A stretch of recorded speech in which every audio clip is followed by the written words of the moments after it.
earlier, Sri Lanka faced a turbulent economic crisis and people were faced with severe hardships. There were long fuel queues, power cuts, the list just goes on. It would be right to say that economic stability was achieved after former President Ranil Wickremesinghe assumed office in 2022, and that too within a short period of time.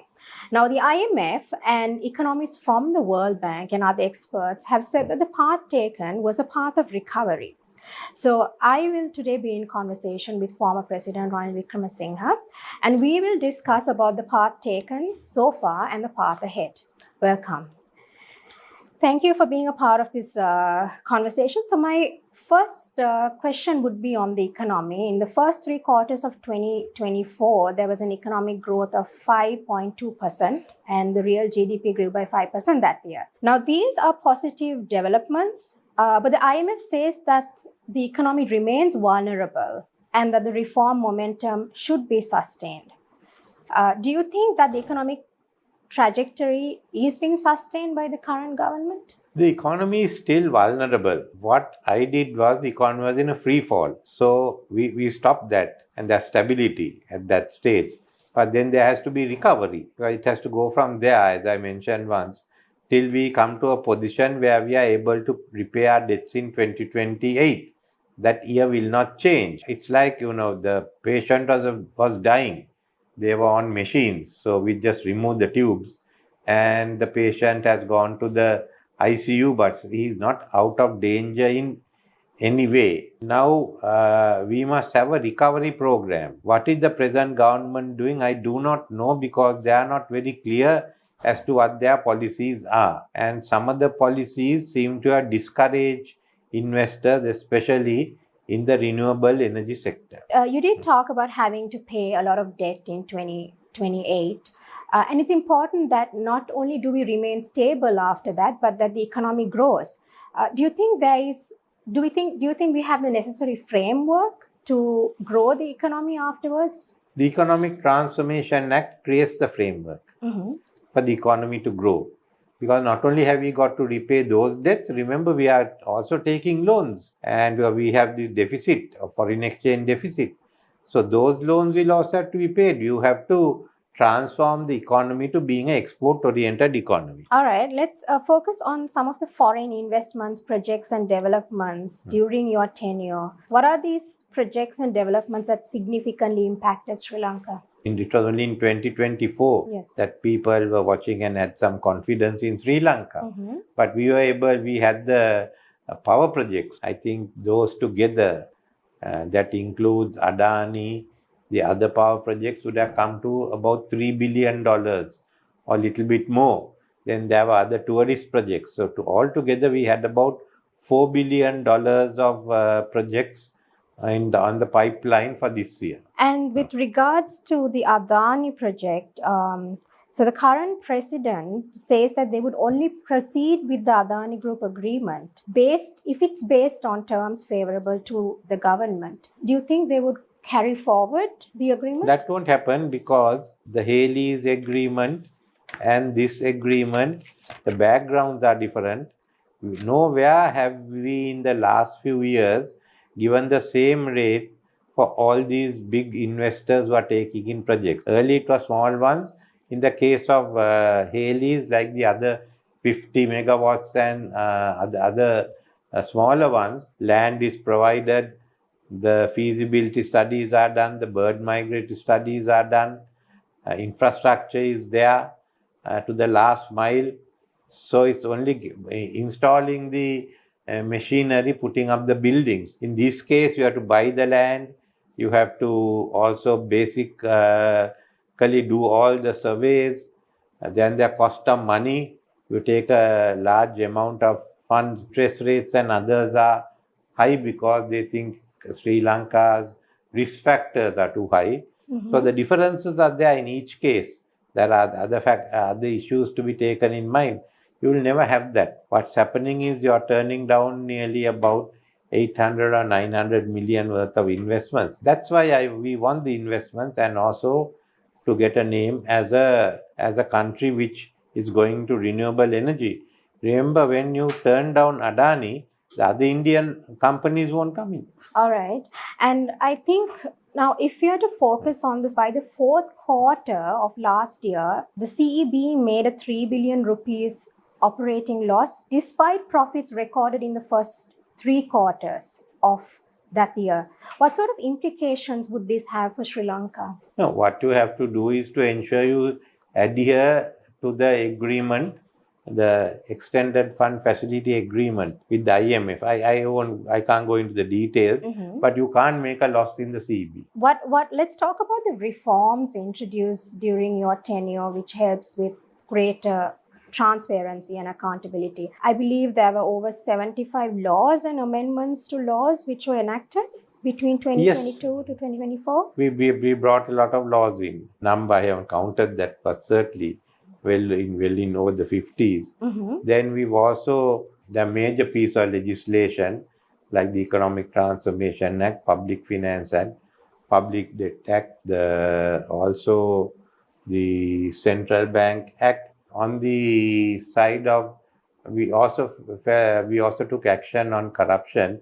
It's not slogans. We have a very deficient structure.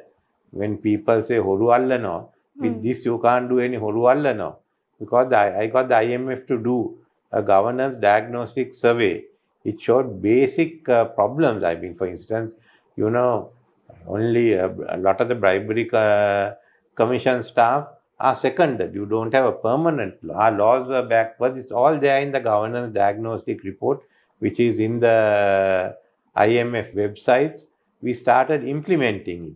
So I brought the Proceed of Crime bill to be passed. We had agreed to pass it before end of last year. It has not been done. Then we took action on some. The others had to be followed up. I don't know what has happened in the last 6 months.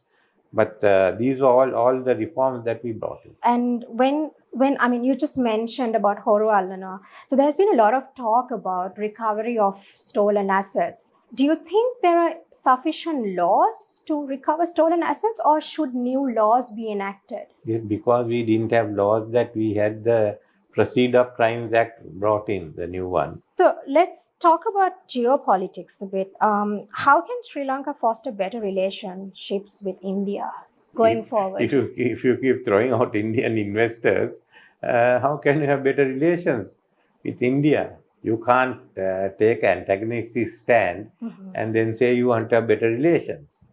You can't do that. Sure. You have to either decide you want good relations and work for it, or otherwise forget about it. And where do you think Sri Lanka stands right now with India? And then there's also China on the other hand. Well, where you stand with India, you all know as well as I do, so I don't want to comment on it now. I don't think that you can play India against China. Both sides are there, and you have to realize that India and China are also talking with each other. India and China belong to the BRICS. I mean, they are challenging part of the Western-led order. They will have their problems. They may want to sort of compete in the spheres of influence, but certainly they are talking with each other, and they'll keep talking. At least once a year they have to meet at the BRICS meeting, wherever it is. And if they have the Shanghai Cooperation Council organization, again they meet at the Shanghai Cooperation Organization. So twice a year the Prime Minister of India and the President of China meets. And American politics has taken a turn since President Trump assumed office. What implications would this have on global affairs and also for Sri Lanka? No, he's changing the world order. Well, today you had the Trump tariffs being done. Yes. It affects us very badly. So he is trying to change the world order in favor of the US. And whether he'll achieve it, I do not know. But he's certainly trying. So that's going to have an impact on the global relations. There are also rumors of wars escalating. Some even say that World War III is imminent. How do you see this as someone who's... We have to be concerned. There are some places where, I mean, basically one which has come up recently, the case of Iran, Israel bombing Iran is one issue that is there. Well, Taiwan was the issue when President Biden came, but I can't see that now. But at some stage, Taiwan will have to become a part of China if you have to avoid war. Because they have to, the Chinese will even go to war to get Taiwan back. I would like to shift attention to the recent international interview you faced. You held a press conference afterwards and said a part of it was edited out. Have you requested for this missing part to be published? No, they don't do that. They say it's 1 hour. Mm-hmm. So they took the part that was good for them. So you can imagine what the other part was like. Was it all good? Well, if it was good for them, they would have put it. All right. And Whether it's good for me, not they won't do. No, be good for them. They will. No. I said this because when it was over in Sri Lanka, and some people asked me, I made this statement. That's all. Also, I do wonder. Now, the whole battle on the report, attention comes to it after you face this international interview, and in fact, all parties. Since the battle on the report, all parties, including the JVP, was a part of these governments, including in President Chandrika Bandaranaike's government. Yet the report was hardly contested, and it surfaces now after almost 3 decades. How do you see this personally? They didn't want it taken up then. Yes. And most of them haven't read it. Some of them thought it's about me. No, the only reference to me in the finding is that I didn't hand over the houses in the manner they say is the procedure. I disagree with it, but that doesn't matter. It's a small one. And it's mainly, it focuses on the fact that there was uprising by the JVP. So the debate now will be on actually what the JVP has done. And is there finally, before we end this conversation, do you have a message for the audience watching this? Well, we are now in uncertain times, and let's hope that the certainty will prevail and there's a better life forward. Thank you very much.